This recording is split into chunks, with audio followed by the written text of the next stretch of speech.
عميد تبدي اغسلها زين. لا انا اقول انت يجي يغسل وانا اسوي ريشش بالماء. لا ما يرهم. بل يهرم. قلت لك ما يرهم، كل واحد واختصاصه. ليش انت كل المرة اختصاص مالك سهل ها؟ من يروح انا وياك ننظف شارع انت بس كنس، انا ينزل مجاري.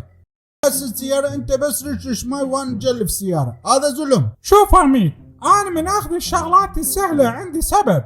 مثلا انت من تجلف السيارة بالك صافي ودماغك فارغ، بينما انا من ارشها بالماي بنفس الوقت افكر بحياتنا واخطط لمستقبلنا. شنو ليش انا زوجة مالك تفكر المستقبل مالنا؟ بابا كل نفر عليه بنفسه. ايه صدق من قال ابو المثل. شنو قال؟ وانا ايش ما ادري قابل كنت يمه. قول لك زبقول انت ايش قد راتب بنتك الله وابو معرس؟ خير من الله، وانت ايش قد ينطيك؟ هم خير مال الله. شو حسيت الخير من الله مالتك ازيد من الخير من الله مالتي. يا حبيبي غيراني يستاهل. ايه وفوق هذا هم ما تريد تشتغل، بس اتذكر ايام شغلنا بقهوة ابو شوارب، جبعانين صراصر وننام وقفة. ايه انت متذكر وحمد الله مالك. قواهم الله الشباب. الله يسعد، بس اني هذا صاحب مالي كل شيء ما تسوي. عافية عليكم، عودوا غسلوا السيارات ونظفوها كل الزين. وانت ياهو بالضبط عن بنت خال بنية. خايب انت جاي تمثلي، غير انا زوين اخو المجسب وبالمعرض، وقريبا راح اصير رئيس، اقصد مدير. انت وجه مالك مو مال مدير، رو لك النخلات ابني. يابا حقكم، عود من اصير مدير عليكم ذاك الوكيل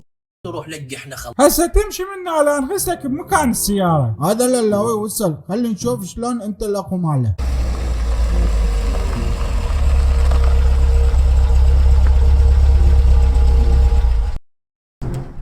وياي ولك يا مجسب لو بس اعرف انت منين تجيب هاي الفلوس والسيارة؟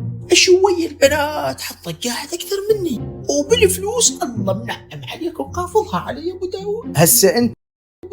هسه انت بدال ما تتبارك لي تحسدني. اي احسدك ونص، ليش انت هيك وانا هيك؟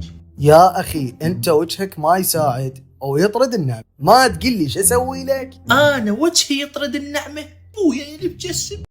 شوف لك ديره اليوم الا اجسرك تجسر. هيو علي كيفكم، ايش فيكم تتعاركون؟ وانت ياهو مالتك، احنا اخوان وبيناتنا.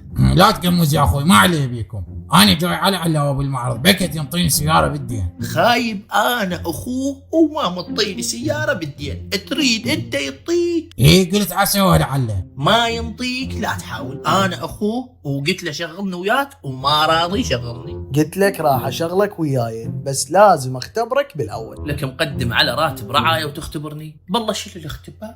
شوف زيون، اليوم عندي اجتماع ويا وفد شركة أوروبية للسيارات، وعلى أساس أتعاقد وياهم، فأنت هناك راح أخليك تمثلني وتحكي باسمي، أو خلينا نشوف تدبرها لو لا.